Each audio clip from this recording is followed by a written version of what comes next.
tell you that the real problem uh, is are Jews. Jews in the Upper West Side, Jews in the Upper East Side, Jews in Park Slope, the Jews who voted for Mamdani. Remember, 7,000 Jews voted for Adolf Hitler in 1932. Most of them ended up in the gas chambers. And these idiot Jews, they have no idea what they're doing. And, people say Jews are smart. Yeah, they're smart Jews. Some of the dumbest people I've ever met are Jews from Park Slope and Upper East Side and Upper West Side who don't understand where their own interests lie. Im ein ani li mili, if I am not for myself, who will be for me? If I am for myself alone, what am I? That's Hillel. You don't need Hillel to understand that any Jew who votes for Mamdani is a self-hater. You can't do that. You can't vote for somebody who marginalizes Jews, discriminates against Jews, hates Israel, calls Israel a genocidal state falsely.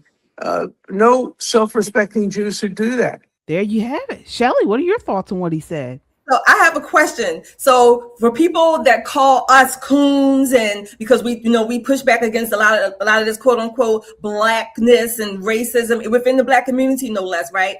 What do the Jews call Alan? Is he a coon? I mean, is there such a thing that he's telling the truth about his own people? So will he be called names from within the Jewish community, not necessarily from without the Jewish community? Just a thought that ran through my head. Mm-hmm. Nevertheless, Alan Dershowitz, I've always admired him. I like him. Maybe not, some little things may not agree with him on, but one thing I can say is I think he has integrity. He's honest. He's an honest player, if you will. He loves America. He loves Israel. He is a Jew. He's an attorney, prolific attorney, a damn good attorney. And I like that, even on the issues that we may not agree with, because he offers a perspective that I can say, okay, I can see that. But nevertheless, what he's saying is true. We said about our community. We said about Americans.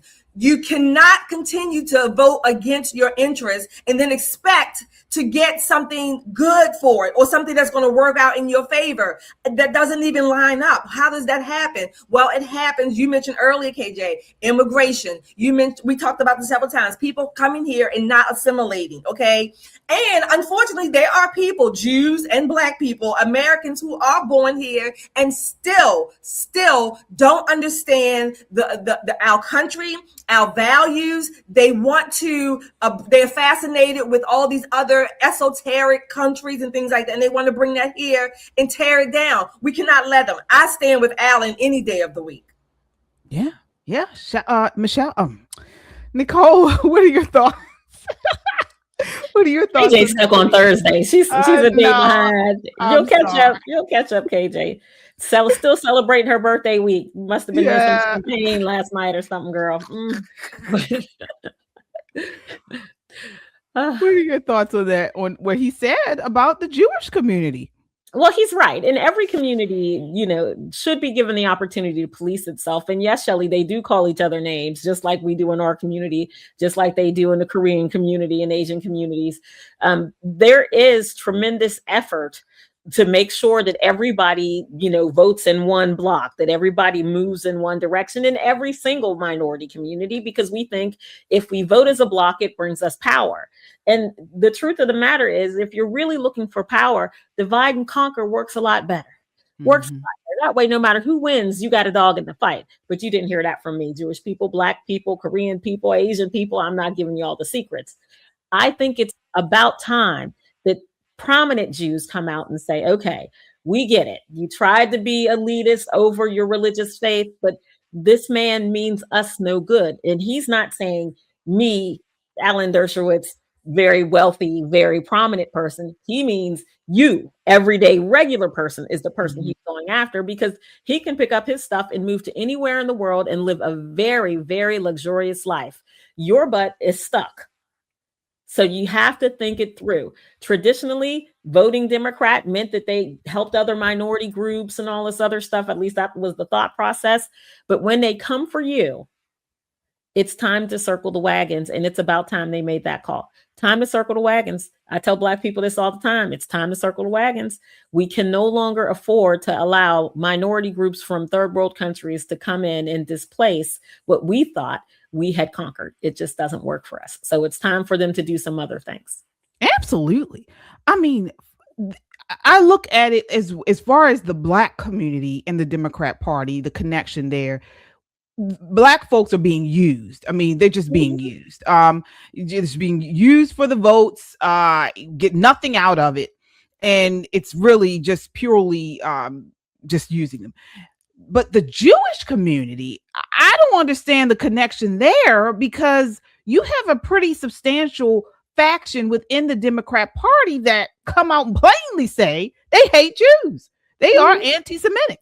All right. But we still have American Jews. Jews remain a strongly Democrat-leaning group. Now you have, there are some on the right, and those are generally Orthodox Jews, religious Jews, I should say. But most American Jews vote for the Democrat Party. Recent polls show roughly 55 to 70% identify as Democrats or lean Democrat. And then you have roughly 23 to 33% identify as Republicans. And then, of course, independents make up the rest. So I just do not understand that at all.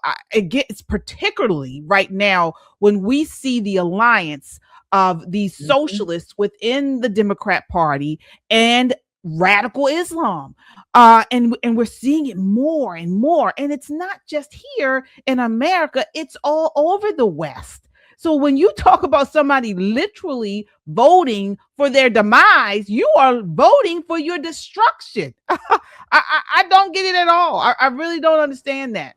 But as Alan Dershowitz said, folks, we're here to sound the alarm on this, because honestly, whether you're Jew, Black, white, Italian, whatever, if you're here and you're an American citizen, folks, we're fighting for this country. So no matter what your race, ethnicity, religion, at this point, we want America to win. And it's not, and it does not feel that way on the left. They want to destroy this country. What's up, everybody? This is Poppin' Politics. Get your merch. Are you a Poppin' Politics fan? Are you unapologetically American? Or not Black, not white American? We got it all for you right here. Get your merch. Get the classic shirt. Classic. Goes with everything, comes in a variety of colors. Smart, edgy, conservative, like us, like you. This is a great way to support the channel. Click the merch button. There is no shame in being an American. Get your shirt today and be unapologetic about it. Get your shirt, wear it, and be a proud American. You can get it all in t-shirts and hoodies. You can get it in stickers, on bags. You can get it all on our website, metroconservativemedia.com, or our YouTube page, Pop and Politics, and tag over to store. You can get your merch and show you're proud to be an American and support Pop and Politics.